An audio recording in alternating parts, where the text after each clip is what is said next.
La Facultad de Derecho da la más cordial bienvenida a todas y todos nuestros seguidores a un jueves más de Derecho Civil con el tema El modelo argumentativo de Tobin. Les dejo en voz del maestro Miguel Ángel Beltrán Lara.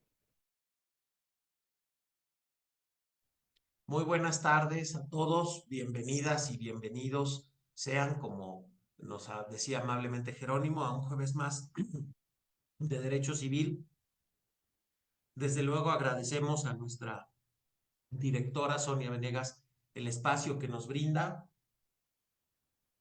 y bueno, sabemos que este programa, esta emisión llega a muchas personas, así es que el día de hoy estamos muy contentos de recibir a nuestro querido maestro Rafael Lara con este tema que es muy interesante, el modelo argumentativo de Tumlin. Le voy a pedir a nuestra querida doctora Yadira Aide Huerta Reyes nos haga la presentación del ponente del día de hoy. Adelante, Yadi. Claro que sí, muchísimas gracias, Miguel Ángel Beltrán Lara, presidente del Colegio de Profesores en Derecho Civil de nuestra máxima casa de estudios de la Facultad de Derecho. Y la realidad es un placer estar con ustedes jueves a jueves, ahora con un maestro que además va a permear en estas cuestiones, Miguel, que son bien importantes en materia de litigio, porque estando en estos procesos que ahora ya oscilamos a la oralidad, saber hablar, tener los conceptos, pero además tener como esta posibilidad de lenguaje fluido que luego nos cuesta mucho trabajo, hace que los abogados, postulantes y cualquier tipo de abogado, bueno, tú en la notaría con cuántas personas no tratas, ¿no? Y el hecho de tener un lenguaje fluido que además nos entiendan y que nos pueda ayudar precisamente a mejorar nuestra calidad profesional, pues nos ayuda de mucho. Y ahora al maestro Rafael Lara, pues se nos ocurrió, como tú sabes, pues invitar a todos y cada uno de los maestros que son buenazos en nuestra facultad y uno de ellos, pues él también, en donde como una de sus clases es la de argumentación jurídica y mira que cómo nos hace falta argumentar, ¿no? Eso ya nos estará diciendo Rafa. Hay ocasiones en que desde la casa o en la oficina decimos, hazlo, ¿por qué? Porque digo yo y ya, San se acabó, ¿no? Entonces ahí tenemos un argumento, Rafa, me corriges de autoridad o un argumento a priori que bueno, pues tú nos vas a estar hablando constantemente de ello. Pues bienvenido, Rafa. Antes de darte el uso de la voz al maestro Rafael Lara, por supuesto, y como dijo el maestro Miguel Ángel, pues damos las gracias a la doctora Sonia Venegas, a la maestra también Sarita, un besote, muchas gracias por ayudarnos a la transmisión y mi querida Lorea Redondo también que nos está constantemente apoyando y además que pues nos ayuda muchísimo. Bien, pues el maestro Rafael Lara Lig es catedrático del posgrado de la Facultad de Derecho de la Universidad Nacional Autónoma de México, así como en otras universidades privadas y públicas, como lo son la Universidad La Salle, la Universidad de Anáhuac, la Universidad Iberoamericana, el Instituto de Formación y Actualización Judicial del Tribunal Superior de Justicia de Chihuahua, la Universidad Centro de Estudios Universitarios de Nuevo Occidente, del Instituto de Ciencias Jurídicas y Forenses, de la Escuela Federal de Formación Judicial del Consejo de la Judicatura Federal, entre otros. Ha impartido e imparte asignaturas como la argumentación e interpretación jurídica, filosofía política, teoría jurídica contemporánea, lexicología jurídica, derechos humanos, lenguaje y perspectiva de género, derecho individual y colectivo del trabajo, derecho romano, sociología jurídica, negociación en materia laboral y régimen de seguridad social. Ha sido coordinador y expositor de diversos programas en capacitación de materia de argumentación e interpretación jurídica en muchísimos institutos, pero además a nivel internacional ha participado en congresos y cursos tales como la empresa cooperativa, perfil económico, jurídico y social, avalado por la Universidad de Costa Rica, con sede en San José, Costa Rica. La apertura económica, la respuesta cooperativa, organizado por la Alianza Cooperativa Internacional en Uruguay, así como en Brasil, también en Argentina y en muchísimos otros países, maestro, que pues yo te dije, mándame una reseña, pero me mandaste todo. Aquí hay 3, 4 hojas y me voy a tardar más porque además ya estamos en tiempo. Maestro Rafa, bienvenido y adelante con este modelo de Toulmin. Te dejo el uso de la voz.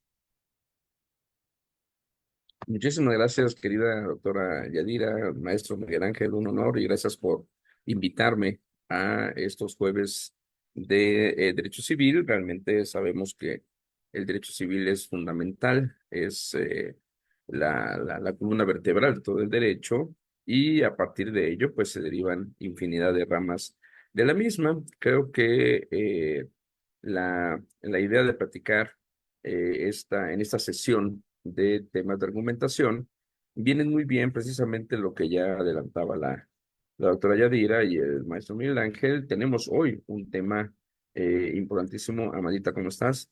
Un tema importantísimo, ¿verdad? En el cambio de paradigma en nuestra parte procesal, ya que pues la mayoría de los juicios tienden precisamente a la oralidad.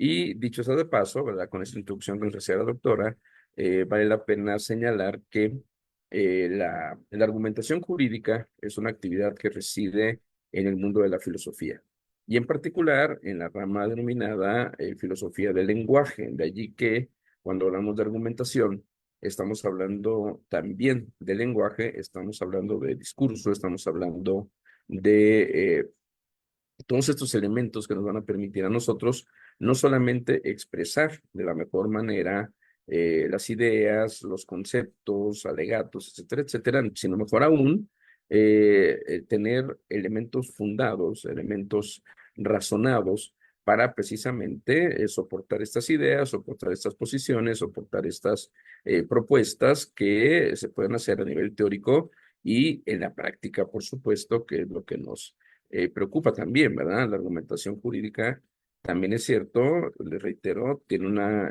preponderancia filosófica, pero si no lo aterrizamos en una realidad concreta, pues se nos va a complicar. Así pues, la argumentación jurídica es una actividad que nosotros tenemos que estar siempre muy, muy conscientes que la vamos a tener. Déjenme nada más aquí compartirles otra vez. ¿Sí se alcanza a ver ahí la presentación? Sí, ¿verdad? Se ve muy bien. Perfecto. Vamos a hablar un poquito de las generalidades de la argumentación y después revisaremos para esta sesión uno de los autores quizás más interesantes dentro del contexto de los argumentadores contemporáneos. Hablo a partir de los años 50 a la fecha, donde hay un retomar, hay un reusar esta actividad argumentativa. La argumentación no es novedosa, la argumentación se usaba ya desde la época de los griegos y simplemente hay una necesidad a partir de los años 50 por todo este proceso de la posguerra, donde se tiene que revisar el actuar de los estados, se tienen que revisar los alcances normativos de las distintas constituciones de aquellos países que participaron, en particular evidentemente la Constitución alemana, ya que pues fue el movimiento nazi el que provocó todo este complejo de actividades que trajo cosas, digamos, buenas como precisamente revisar nuevamente cuál es el interés, cuál es el fin de la actividad jurídica. Entonces, por eso, varios autores, lo vamos a ver, muchos de ellos también alemanes, algunos europeos, hoy tenemos ya en todas las latitudes argumentadores y siempre es bueno pues revisar. Por supuesto en México tenemos expertos en materia de argumentación jurídica, afortunadamente muchos de ellos son compañeros profesores en nuestra querida facultad de nuestro posgrado, ¿verdad? Y no acabaría yo de denunciar a todos, entonces vamos a continuar y les platicaré poco a poco algunos de ellos. Bien. Cuando hablamos de argumentación jurídica, pues necesariamente tenemos que ver qué tiene que ver esto, ¿no? Etimológicamente, argumentar, la palabra argumentar, viene de arguere, que significa precisamente mostrar o demostrar, dar a conocer algo, expresar una afirmación, y en el mundo del derecho, pues también tiene una tendencia a la confrontación de argumentos, ¿verdad? Que es una actividad que hacemos todos los días. A nivel sustantivo, vamos a ver que el argumento es el elemento fundamental de la actividad argumentativa, pues es referente a nociones como la prueba, como un asunto, un ítem, una idea, una razón, ¿verdad? Que vamos a ver cómo la argumentación está muy, muy vinculada a el tema de la razonabilidad, el raciocinio y todos aquellos sinónimos de esta acepción, ¿verdad? Incluso también podemos hablar no solo de ideas o razones, sino también algunos conceptos que haya que proponer y mantener dentro de un proceso argumentativo. Así pues, vamos a ver algo muy interesante y esto quiero precisar el porqué de esta lámina, ¿verdad? Eh, la argumentación, como una actividad preponderantemente lingüística, en uso del lenguaje, ha sido vinculado y se tiene que vincular con muchas otras disciplinas, con muchas otras ciencias que van de la mano con ella. Es decir, la argumentación necesita de otras actividades, lo veremos en una lámina más adelante, un par de láminas, y por supuesto que está de la mano, insisto, con otras actividades. Entre ellas, siempre se le ha vinculado, porque así nace desde la época de los griegos, con la retórica, ¿verdad? La retórica. Sabemos que es el arte del bien decir, sabemos que es el arte del bien expresarse, sabemos el arte de bien comunicar, algo sea escrito o sea oral. En este sentido, hacemos esta diferencia por lo siguiente. El objetivo fundamental de la retórica es la persuasión o el convencimiento, ¿ok? Pero aunque la argumentación pueda apoyarse, pueda necesitar de herramientas como la retórica, su objetivo es distinto, ¿verdad? El objetivo de la argumentación es la demostración, la razonabilidad, la justificación e incluso, como se señala en esta lámina, un desafío a que mi argumento no sea vencido, ¿sí? Esto es, no se trata de lograr o de buscar en primera instancia que el auditorio al que me dirijo se convenza o sea persuadido de mi parte. Eso es una actividad y un objetivo que tiene muy claro la retórica. Nosotros, ¿verdad? En el mundo argumentativo, en el desarrollo de la argumentación desde la época de los griegos, ha venido de la mano, por supuesto, también con la retórica y otras actividades y otras disciplinas, pero si bien es cierto, podemos utilizar todas estas características de la retórica, entre ellas una fundamental que es la oratoria. Recuerden ustedes que la retórica tiene 5 grandes pasos, ¿verdad? La inventio, la dispositio, la solutio, la memoria y la oratoria propiamente. Entonces, hoy tenemos que reconocer que esta parte de la retórica a nosotros nos va a servir. ¿Para qué? Para organizar de la mejor manera nuestros pensamientos y poder presentar mejores argumentos cada vez. Por ello, la argumentación busca, en efecto, que mis argumentos no sean vencidos. ¿Sí? ¿A través de qué? De una debida justificación, de una debida demostración de las razones que yo presente por las cuales estoy tratando de llegar a esta condición, ¿verdad? De un argumento sólido, un argumento que no pueda ser vencido fácilmente. Entonces, no busca primariamente una persuasión o convicción, pero si el argumento tiene tal solidez que no pueda ser vencido tan fácilmente, puede lograr la convicción en mi contrario si se trata de un proceso jurídico o en el auditorio si se trata de un proceso general de conocimiento. ¿Ok? Bien. Es importante reconocer que, como todo, la argumentación tiene reglas, ¿sí? Hay un querido amigo, querido maestro, compañero de la facultad, ¿verdad? Y también, insisto, fue mi profesor en su momento, el doctor Rolando Tamayo Salmorán, que él tiene infinidad de trabajos de investigación y en algún momento hizo algunos ejercicios sobre materia de argumentación, y uno de sus artículos se llama precisamente Juguemos a la argumentación, juguemos a argumentar, ¿verdad? Y cuando dice juguemos a argumentar, no significa que la argumentación no sea una cuestión seria, no significa que no sea una cuestión científica, sino que el doctor Tamayo lo que nos trata de explicar con esta noción de jugar a la argumentación implica que necesariamente, como cualquier juego, la argumentación también tiene ciertas reglas que tenemos que respetar. No es un juego como se nos ocurra, no es una actividad como vayamos sintiéndola, no, hay ciertas reglas que tenemos que respetar, reglas mínimas que tenemos que respetar en la argumentación, y eso el doctor Tamayo no los presenta en uno de sus tantos trabajos que tiene. Entonces, primer elemento de la argumentación tiene reglas las cuales se tienen que respetar. Trátese en materia civil, trátese en materia penal, trátese en materia administrativa, no importa la rama, la argumentación en cada una de ellas debe de reconocer ciertas reglas y por supuesto, más adelante veremos cómo en la materia civil la argumentación tiene ciertas particularidades y lo veremos a la luz, como les dije, de este autor, Stephen Tullmin, que antes de iniciar con su revisión de la propuesta teórica, vamos a platicar un poquito por qué tomamos a Stephen Tullmin y por qué no a otros. Finalmente, insisto, hay que argumentar y hay que dar razones por las cuales tomamos una decisión en el sentido que sea, ¿verdad? Entonces, sabemos que hay cualquier cantidad de argumentadores en el mundo que podríamos haber revisado hoy y, claro, yo espero que algún día si no me vetan la doctora Yadira y el maestro Miguel Ángel, ¿verdad?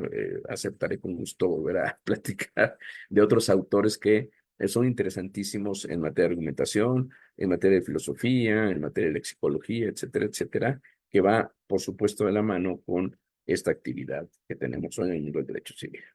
La argumentación dentro de sus reglas nos requiere que tengamos un ámbito bien definido. Claro, si vamos a argumentar en materia civil, pues no podemos utilizar elementos del derecho penal, no podemos usar elementos del derecho ambiental. Es decir, tenemos que definir exactamente dónde vamos a argumentar.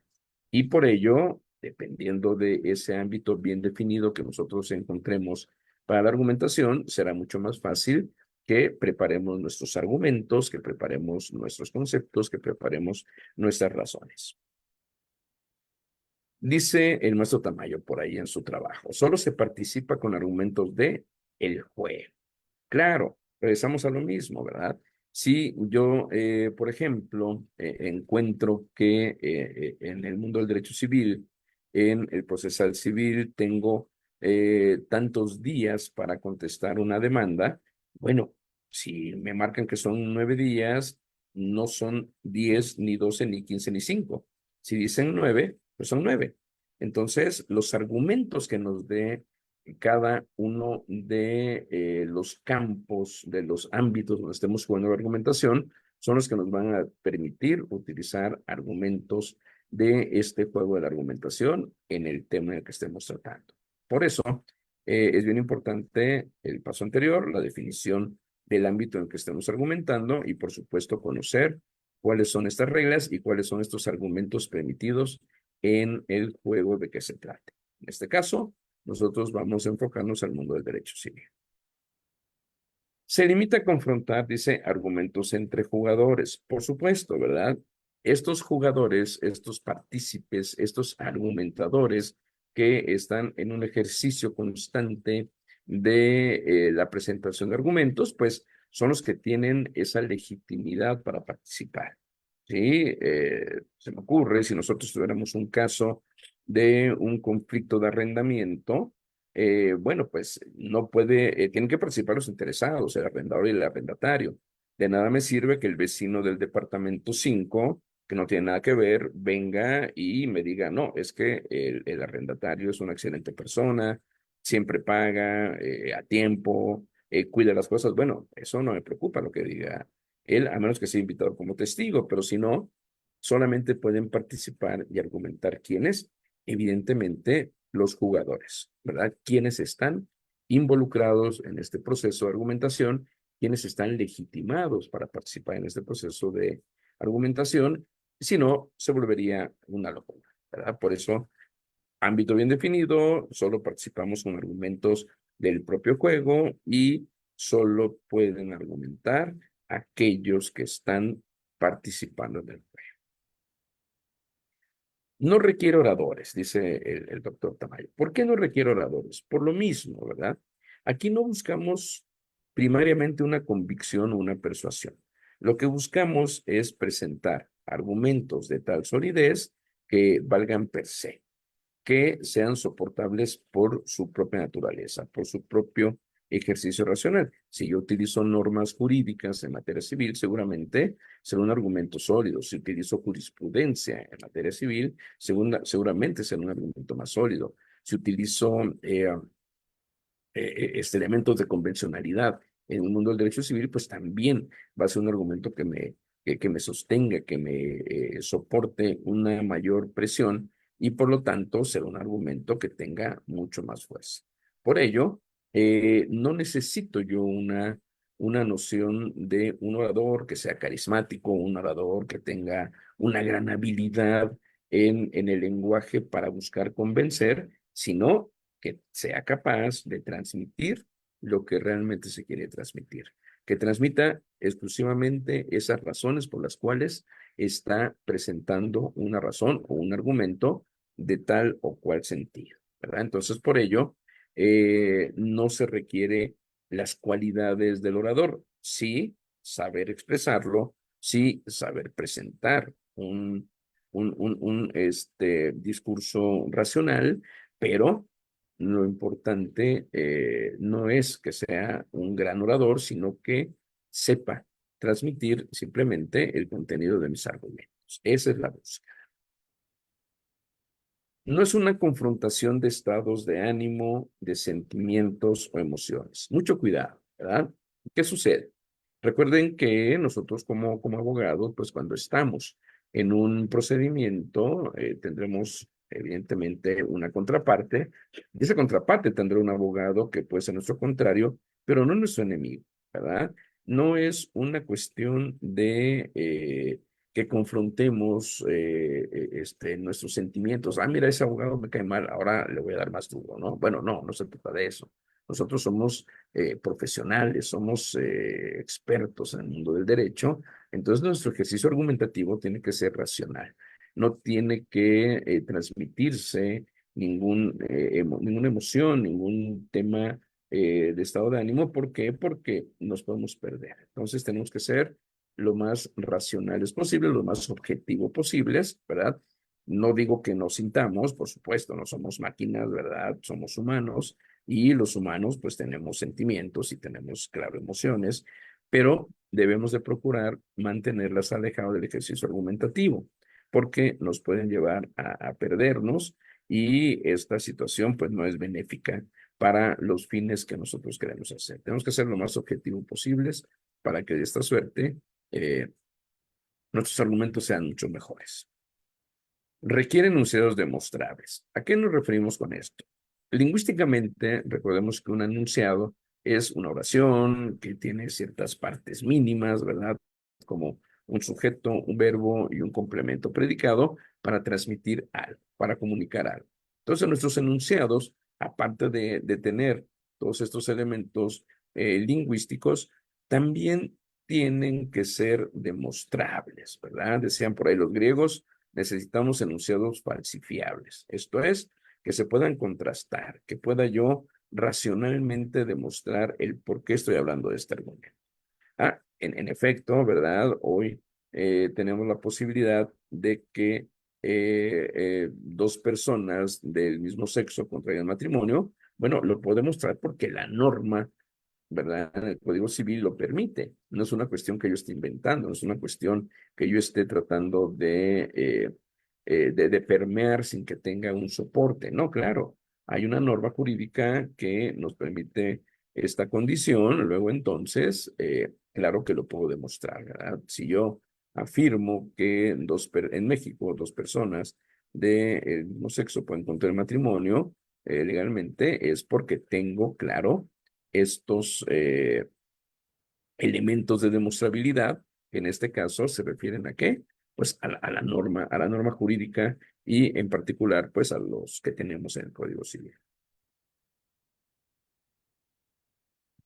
Regresamos a lo mismo. Dice, no hay lugar para la persuasión, ¿verdad? Es decir, sí puede haber persuasión o convicción como segunda o tercera instancia. Pero en primera instancia, lo que yo busco es justificar, demostrar mi argumento, mi razón. Si, les reitero, es de tal solidez, mi argumento puede ser que mi contraparte o incluso el tercero en este proceso, que sería el juez, logre esa persuasión, adelante, pero lo importante, lo que yo busco como argumentador es que mi argumento sea lo más sólido posible, ¿verdad? puede persuadir, puede convencer, adelante, pero sobre todo que sea perfectamente demostrable, que sea perfectamente localizable, reforzable y por supuesto que no sea vencido tan fácil. Y en este sentido, la siguiente regla es muy importante para nosotros. La argumentación siempre estará asociada de expresiones como razón, razonamiento, racionalidad, razonabilidad. ¿Por qué? Pues, por supuesto, como vemos aquí en este otro ítem, porque el paradigma de la argumentación es la demostración, es la justificación. La justificación de razones o razones demostrables o argumentos racionales, ¿verdad? Entonces, por eso vamos a encontrar siempre en el mundo de la argumentación, siempre estarán apareciendo expresiones que tengan que ver con la razón, con la racionalidad, con razonamiento. Esto es un tema fundamental. ¿Ok? Bueno. Y lo que les comentaba, ¿verdad? De los enunciados demostrables se refiere a argumentos falsifiables, es decir, argumentos que pueden ser sometidos a contrastación, a confrontación y seguramente saldrán bien librados de una crítica, de un ataque que se le haga, porque mis argumentos tienen que ser demostrables y esa demostrabilidad nos lleva a esta posibilidad de contrastarlos y que sean, por supuesto, atacados, pero por eso confiamos en que los argumentos que presentemos en cualquier ámbito tengan esa fortaleza, esa razonabilidad interna para que la podamos nosotros controlar y la podamos nosotros defender. Muy bien. Rápidamente, en el mundo de la argumentación jurídica hay, digamos, algunas herramientas básicas, ¿verdad? Algunas disciplinas, algunas ciencias que tenemos que usar, que las necesitamos y no, cuando hablo de herramientas básicas, no lo hago despectivamente de estas disciplinas, sino por el contrario, lo hago con todo el propósito de reconocer la importancia que tienen todas ellas en un proceso argumentativo.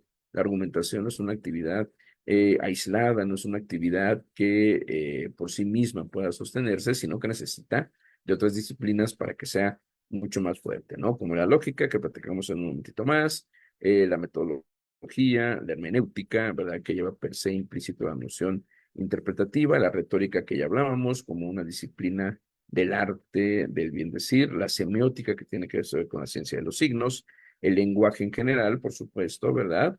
Que nos lleva al reconocimiento, a la expresión de un discurso racional, un discurso que pueda ser presentado y defendido, insisto, racional. Entonces, claro, no nos da tiempo de ver todo esto, nosotros íbamos a platicar solamente de Toulmin, pero se los platico, ¿verdad? Para que tengamos una idea de por qué estamos viendo todo esto. No podemos dejar nosotros de platicar de estas disciplinas, ¿verdad? Claro, implican todo un curso para poder revisar la vinculación de todas ellas, pero vamos solamente a referirnos a una cuestión de lógica porque el maestro Toulmin lo utiliza en su momento y será la única disciplina de la cual platicamos ahorita. Con todo gusto después platicamos de todas las que siguen, cuando quieran. Insisto, sé que no me van a invitar, pero de cualquier manera yo voy a presionar al maestro Miguel Ángel, ¿verdad? A la doctora Yadira, hasta que me vuelvan a invitar. Pero vamos a ver qué tal nos va. Bien, muy rápido, ¿sí? ¿Por qué tenemos que hablar de la lógica? Porque, bueno, la lógica, aunque tiene muchas acepciones, la última que ponemos aquí es algo que nos sirve porque sabemos que es una de las primeras disciplinas que se preocupan por la demostrabilidad, se preocupan por la forma demostrativa de conceptos, ¿verdad? Eso es precisamente la lógica como la disciplina del silogismo y de la demostración de conceptos que en su momento Aristóteles desarrolló, ¿verdad? Independiente de las otras acepciones que no los vamos a tocar el día de hoy, pero que también tienen que ver con una cuestión lógica, ¿verdad? El sentido común es una condición de lógica, la dinámica de orientación de alguien, por supuesto, que es una cuestión de lógica, las representaciones mentales son de carácter lógico. Pero nos ocuparemos de esta última, la disciplina del silogismo y de la demostración de conceptos, por lo cual veremos muy rápidamente cómo se comporta un silogismo y cuáles son los, vamos a saltarnos esto, cuáles son los elementos que nos interesan. También el ejercicio, no se preocupen, uno de estos días se lo puedo poner, pero platicaremos de lógica y silogismos, ¿verdad? El silogismo, como ya sabemos, es parte del razonamiento deductivo, ¿sí? La estructura que tiene es muy simple. Tiene dos premisas, dos proposiciones y una tercera que es nuestra conclusión, ¿sí? Las dos primeras las tenemos como premisa mayor universal, la segunda la premisa menor o particular, y al final de cuentas el paso de una sobre la otra, de la menor sobre la mayor o de la particular sobre la particular, sobre la universal, vamos a llegar a una conclusión cierta, ¿de acuerdo? Muy bien. Así pues, estos son los pasos que tiene uno que seguir con el silogismo y estas premisas tienen estas características, las cuales nos vamos a revisar y vamos a encontrar en un ejemplo muy simple que tenemos aquí. ¿Ok? La estructura del silogismo, premisa mayor, premisa menor y conclusión. Y reitero, hablamos y referimos hoy esta noción del silogismo porque como una herramienta, una parte de la lógica, nos permite hacer una demostración de carácter científica porque evidentemente la lógica está en el mundo de la ciencia, en el mundo de la demostrabilidad. Tenemos muchísimos silogismos, quizás el más famoso sea el silogismo de Aristóteles. Nos saltamos un poquito estas reglas porque no estamos en lógica, pero vamos al ejemplo que quería llegar, ¿verdad? Mi premisa mayor y universal, aristotélicamente hablando, es que todos los hombres son mortales, ¿de acuerdo? La premisa menor nos dice Sócrates es hombre, luego entonces Sócrates es mortal, ¿de acuerdo? Este ejercicio silogístico nos va a permitir a nosotros hacer estas aseveraciones, estas demostraciones, hasta en tanto no se demuestre lo contrario, ¿verdad? Por eso la aseveración es muy clara. Todos los hombres, vamos, todos los seres humanos, ¿verdad? Son mortales, ¿sí? Y bueno, a menos que aparezca un inmortal, ¿verdad? Que no sea Pedro Infante, pues entonces esta afirmación sigue siendo correcta, ¿de acuerdo? Por ello, la premisa menor es para particularizarlo y para hacerlo más explícito, ¿verdad? Sócrates es hombre. Luego entonces, si vinculo la premisa menor con la premisa mayor, voy a reconocer que Sócrates, como cualquier hombre, por ser un hombre, también es mortal. Este ejercicio de el silogismo es normalmente muy usado por el mundo del derecho. ¿Por qué? Porque nosotros usamos el silogismo judicial. La actividad del silogismo hoy para nosotros los abogados sigue siendo normal, sigue siendo cotidiano, ¿sí? Sigue siendo una actividad que le llamamos subsunción. La noción de subsumir es nada menos que un ejercicio de esta naturaleza, ¿verdad? Vamos a irnos a este silogismo judicial, ¿verdad? Donde lo podemos observar. Dice, la premisa mayor, comete el delito de homicidio quien pierde la vida de otra persona. Pues, evidentemente, eso es una norma jurídica, es una norma universal, es una norma general, por lo menos para nuestro entorno, ¿verdad? Por eso es la premisa mayor. Lo tenemos que particularizar y tenemos un hecho que es que Caín mató a Abel, ¿ok? Es mi premisa menor. Luego entonces, mi conclusión tiene que ser que Caín es un homicida, porque ya sabemos que todo aquel que priva de la vida a otra persona es un homicida, luego entonces Caín lo hizo y Caín es homicida. Ese silogismo judicial es precisamente la actividad que todos los días hacemos los abogados, ¿verdad? Una actividad subsuntiva. Voy a subsumir hechos en el supuesto de derecho, ¿verdad? Es una actividad cotidiana, es una actividad normal. Los secretarios de acuerdos lo hacen, los jueces lo hacen, los litigantes lo hacemos, los profesores lo hacemos, o sea, todos los que estamos inmiscuidos en la ciencia jurídica, en la práctica jurídica, tenemos que usar el silogismo judicial. ¿Por qué? Porque precisamente los que nos va a permitir reconocer si hay o no una condición que se pueda lograr de vinculación de hechos y derecho. Esto es, cuestiones fácticas con cuestiones de supuestos contenidos en la norma, y por eso nosotros también le llamamos, insisto, al silogismo judicial, le llamamos subsunción porque es esa actividad de subsumir los hechos en el supuesto de derecho que está en la norma. Esto es, la premisa menor en la premisa mayor. Y allí, luego entonces entraremos a una conclusión que es la que nos lleva a esto. Claro, esto es una continuación de silogismo, ¿verdad? Porque, ok, Caín es homicida, pero seguramente nos servirá ahora como una premisa mayor y, perdón, como una premisa menor. Tenemos que buscar una premisa mayor donde nos refiera la norma qué tipos de premisas pueden referirse al homicidio, si es un homicidio imprudencial, si es un homicidio agravado, si es un homicidio de otra naturaleza, no soy penalista, es obvio, ¿verdad? Se nota, pero nos llevan a esta condición, ¿sí? Y después veremos dentro de esta cadena de silogismos hasta dónde podemos llegar. Pero, como todo, el silogismo también tiene límites. El silogismo es una actividad que también tiene límites. Por lo tanto, es precisamente eso lo que nos va a llevar a reconocer estas dos posibilidades en la ciencia jurídica. Tenemos que determinar los contextos de descubrimiento y los contextos de justificación, ¿verdad? Cuando hablamos de el contexto de descubrimiento, estamos hablando de una actividad explicativa. La explicación en este contexto argumentativo se refiere a una descripción de algo. ¿Ok? Si yo quiero explicar la ley de la gravitación universal, pues lo que hago es describir un fenómeno de carácter físico que se va a suceder, ¿verdad? Repetidamente mientras las condiciones sigan siendo las mismas.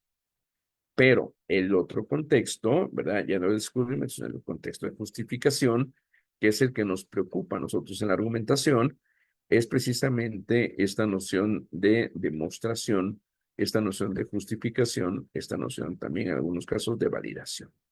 ¿De acuerdo? Porque nosotros no nos dedicamos a simplemente explicar o describir fenómenos. Mira, sí, hubo una persona que le dio un balazo a otra persona y se murió. Qué bueno, se acabó la explicación. ¿Ok? Perdón, nosotros vamos a ver el argumento por lo cual sucedió. ¿Fue en defensa propia? ¿Fue por atacarlo? O sea, ¿por qué lo hizo? Necesitamos demostrar si lo hizo de una u otra suerte para saber qué tipo de sanción se le va a imponer o si no merece sanción. Por ello, tenemos que tener muchísimo cuidado, ¿verdad? Una cosa es una mera explicación de algo y otra cosa es una actividad argumentativa que pretenda justificar el actuar o no actuar de las personas. Y eso, nosotros tenemos que tener muchísimo cuidado porque en el ejercicio de subsunción nos podemos quedar en ese ínter y nos podemos quedar complicados en ese momento. Así pues, muy rápidamente, en la argumentación se habla de dos tipos de justificación. Olvidemos la explicación que estaba aquí, quedémonos solamente con la parte de abajo, la justificación, que tiene que ver con la demostración, la validación o la razonabilidad de los actos. Y vamos a hablar de dos tipos de justificación. La justificación interna, que es precisamente lo que estamos hablando de la subsunción. La justificación interna solo se va a referir al paso de las premisas a la conclusión. Esto es, la premisa menor con la premisa mayor, que tiene el supuesto de derecho. Hablamos que la premisa mayor es una norma, luego entonces vamos a ver una conclusión lógica y que va a ser válida deductivamente, ¿verdad? ¿Por qué? Porque lo estamos reconociendo que mi premisa mayor es válida, es una norma de derecho, mi premisa menor es un hecho, es de facto, luego entonces está demostrado, por lo tanto mi conclusión es correcta y es válida, ¿ok? Pero ¿qué va a pasar cuando no nos alcanza esta cuestión en la norma, ¿verdad? o no la tenemos prevista dentro de nuestro sistema jurídico, o mejor aún, en la existencia de alguna norma que no esté clara o que presente, por supuesto, alguna duda razonable. Bueno, entonces allí es cuando el silogismo nos va a alcanzar. Si hoy quisiéramos hablar, por ejemplo, de algunos temas frontera en los cuales viéramos que no existe una norma que lo permita, no sé si lo recordarán, hace mucho tiempo se presentó lo que más adelante se le llamó también delitos de cuello blanco, donde algunos funcionarios de algunas instituciones como casas de bolsa aprovechaban su posición de disponibilidad de recursos de los clientes, pero usaban estas inversiones en beneficio propio. Y no había, o sea, no era ni fraude porque había permiso, había autorizaciones, había cartas poder, había un contrato que les permitía disponer de estos recursos y entonces no existía, había un pequeño limbo jurídico allí porque estos ejecutivos lo hacían y pues defraudaron a mucha gente, aunque insisto, la palabra defraudación no es la correcta, y después se tipificó ya como un delito, este famoso delito de cuello blanco, porque los ejecutivos aprovechaban de esta laguna de la ley hasta que se pudo hacer, por supuesto, legalizar, ¿verdad? Podríamos hablar, no sé, imagínense que tengamos que hablar de un tema de, de muerte, ¿verdad? Anticipada o que hablemos de actividades que no están previstas en la norma, pero que es una realidad. La misma noción de lo que es el matrimonio entre personas del mismo sexo hace 20 años era impensable, ¿sí? Entonces, cuando nosotros hablamos de estas circunstancias es cuando vamos a necesitar ya de una actividad superior de demostración, es decir, la actividad argumentativa, porque ya la actividad subsuntiva que nos permitía el uso del silogismo ya no va a ser factible. Al no existir una norma o al no estar contemplado el supuesto de la norma o existir dudas razonables en el texto de la norma, entonces es cuando ya el silogismo pierde cierta calidad y tenemos que pasar a esta otra actividad que le vamos a llamar, por supuesto, ¿verdad? De los casos difíciles, le vamos a llamar justificación externa, ¿verdad? Donde ya las premisas no nos van a ayudar, por lo que ya platicamos, por la inexistencia del supuesto, por la duda que exista en ese supuesto, y a esto le llamaremos justificación, por supuesto, externa, es decir, presentar aquellos elementos, aquellos argumentos, aquellas razones por las cuales podamos irnos en uno u otro sentido, ¿verdad? Es decir, tenemos que buscar un elemento demostrativo, un elemento, perdón, argumentativo, que va a ser externo al problema en sí, por eso se le llama externo, ¿verdad? Ya no está dentro de la norma que estábamos usando en el silogismo, y por ello ahora nos vamos hacia afuera, ¿verdad? Y muchas veces tenemos que trabajar ya no solamente con normas, sino si no está contenido en la norma, entonces, ¿cómo lo puedo yo prever? Si no está contenido en la norma, entonces a veces nos tenemos que ir hasta la cuestión de principios o valores, ¿de acuerdo? Argumentar es igual que razonar y esto nos va a llevar pues a solamente esta precisión. Los principios son mandatos de optimización, dice Robert Alexi, y las reglas son normas que exigen un cumplimiento pleno. Se pueden cumplir o no cumplir.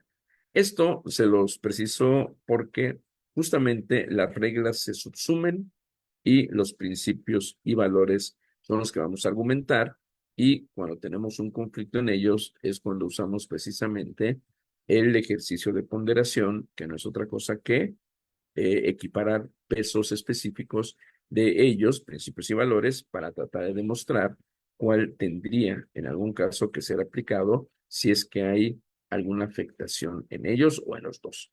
Entonces, por eso tengo que ser cuidadosos. Esta diferenciación que nos hace Robert Alexi, ayudándonos en la argumentación, de separar reglas de principios y valores nos va a ayudar a nosotros a tener una mejor condición sobre lo mismo.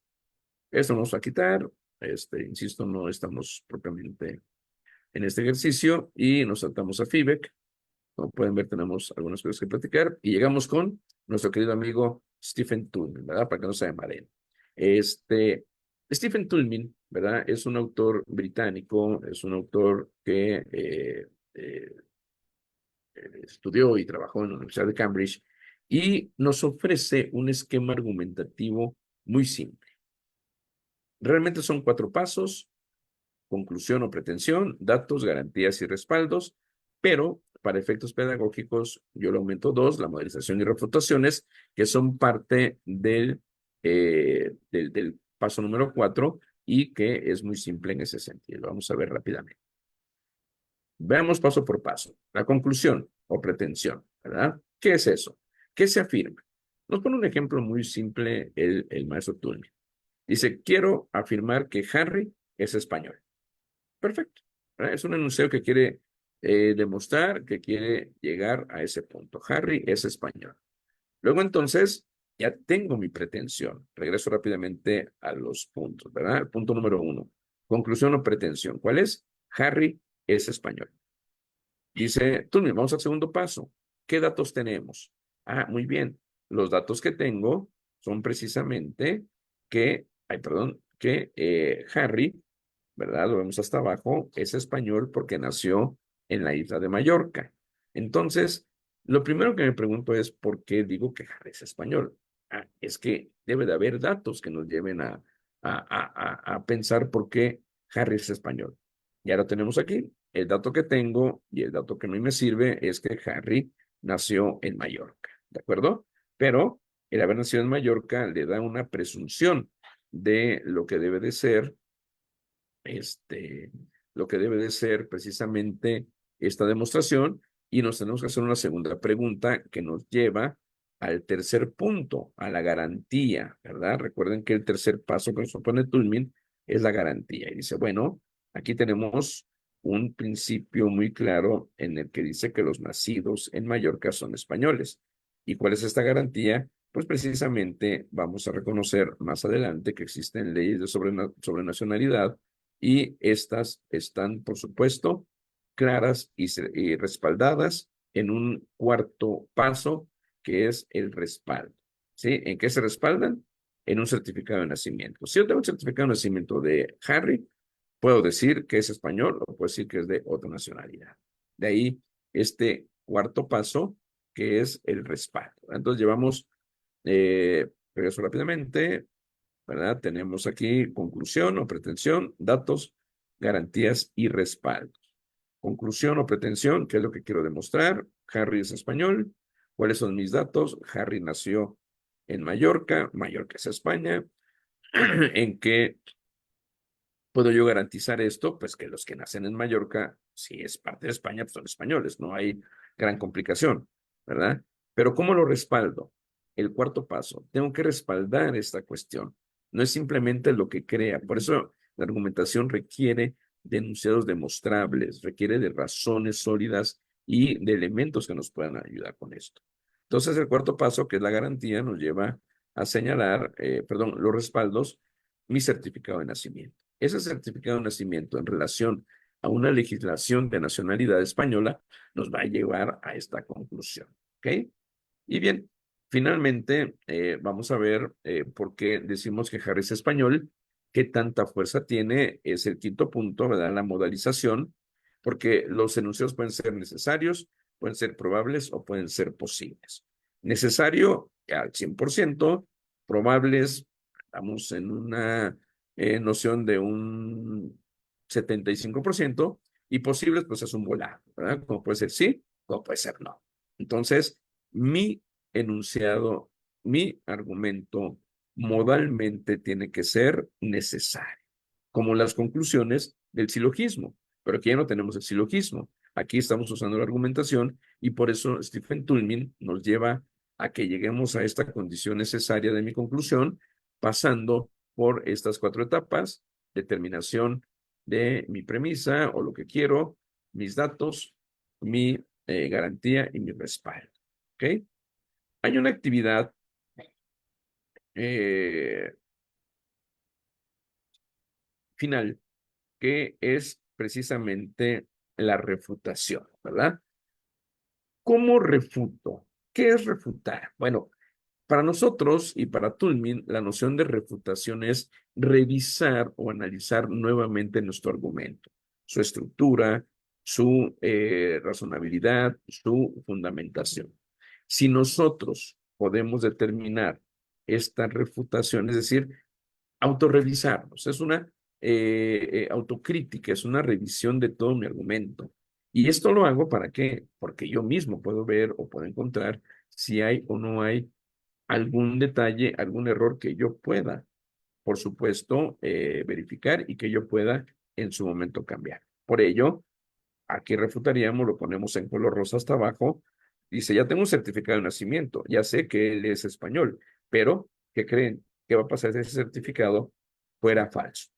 Ahí tendríamos ya nosotros un problema serio, ¿de acuerdo? Entonces, por eso es que vamos a encontrarnos con estas condiciones de refutabilidad, que es precisamente la revisión de mi proceso argumentativo. ¿Sí? Entonces, en este sentido, regreso rápidamente ya para concluir, porque no ganó el tiempo. Esto es muy, muy rápido, no pasamos de 40 minutos más, no, no es cierto, un par de minutitos.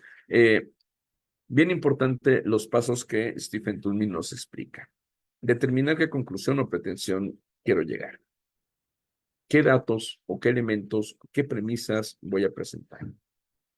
Que son, el punto 2, son cuestiones de hechos, son cuestiones fácticas, son cuestiones reales. El punto 3, las garantías, son precisamente aquellos elementos que me van a llevar a pruebas para poder respaldar, para poder, perdón, soportar mis datos. Y en el paso número 4 está el respaldo, es decir, si existe legislación, si existe jurisprudencia, si existe tratados, si existe alguna visión en la Constitución, etcétera, etcétera. Y la modelización nos lleva a que necesitamos presentar enunciados y argumentos que sean sólidos, y la refutación es un repaso, una revisión de estos argumentos.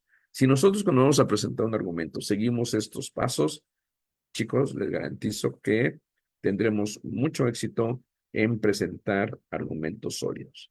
Durante mucho tiempo aquí en México, en el Poder Judicial Federal, se utilizó mucho el esquema de Toulmin, ¿verdad? Hoy se utilizan dos, el esquema de Toulmin y el esquema de Robert Alexi en cuanto a el test de proporcionalidad que tiene que ver con el principio de ponderación planteado por el maestro Robert Alexi. Pero este esquema que maneja Stephen Toulmin es un esquema muy práctico, muy simple y que además, como está muy de la mano con los pasos que nos puede llevar a cabo el método científico, pues por supuesto está como que a prueba de errores, ¿no? Puede fallar, claro, como todo, pero si seguimos estos 4 pasos, que en este caso son 6, recuerden, 5 y 6 son parte del punto 4, de verdad vamos a tener una muy buena forma de preparar argumentos muy sólidos y que sean muy difíciles de vencer. ¿Ok? Y bueno, perdón, creo que el tiempo se nos pasó un poquito, mi querido maestro Miguel Ángel. Podemos dejar esta parte aquí. Y no sé si haya alguna pregunta o algo y si hay tiempo para todavía comentarla o contestarla. Esto es sus órdenes. Adelante, muchas gracias.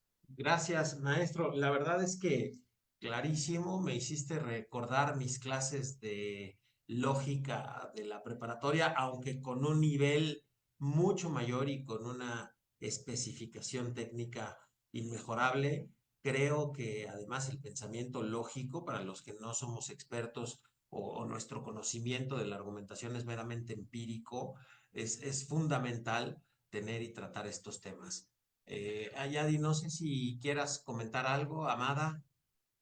Sí, de hecho, pues yo nada más cerrar, obviamente darte las gracias, maestro Rafa, porque todo lo que expusiste yo lo llevé a la práctica procesal, por así decirlo, y pues obviamente los datos, pienso, son los hechos, las garantías, podrían ser, por supuesto, el fundamento de derecho y el respaldo, las pruebas, ¿no? Que nosotros ofrecemos para efectivamente, pues, comprobar exactamente nuestros argumentos, que a mí me pareció excelente. Y yo creo que sí podríamos convencer al maestro Miguel Ángel y a maestra Amada para que estés en otra ocasión, porque esto de la persuasión y el convencimiento, también me encantaría que hablaras de ello, que es lo que nosotros hacemos en tribunales, Miguel. Al contrario, nosotros más que convencidos, luego no nos va a aguantar Rafael. Nosotros de eso Hombre, pedimos limosna. con muchísimo gusto, querido maestro Miguel Ángel, maestra Amada, doctora, ya saben que estoy encantado, realmente el honrado en estar aquí es su servidor y yo soy quien les agradece mucho la oportunidad de haberme invitado y dejarme participar con estos temas, y perdón por el retraso y perdón por la premura, y bueno, creo que tendremos, si ustedes lo tienen a bien considerar así, pues tal vez otra plática para aclarar algunos temas, como comentó la doctora Yadira, y yo, de mil amores, les reitero mi agradecimiento y mi disposición con todo gusto. Pues muchísimas gracias, querido amigo, amigo de toda la vida, 40 y tantos años, ¿no? En Apenas, estos apenas. andares, así es, exactamente, pues son mis hermanos del alma, son mis hermanos de vida. Eh, Muchísimas gracias por estar con nosotros en estos jueves de Derecho Civil. Por supuesto que te tomamos la palabra para que puedas estar de nueva cuenta con nosotros. Y a todos ustedes les damos las gracias por seguirnos jueves a jueves, por estar con nosotros. Y nos vemos en la tarde en Contrafirma con una gran invitada. Muchísimas gracias a todos. Muchas gracias, hasta luego, excelente Gracias a tarde. todos y gracias Gracias. al equipo de comunicación de la facultad. Gracias, Lore, como siempre. Así es. Hasta Por luego. Hasta supuesto, luego, gracias a gracias. todos. Bye.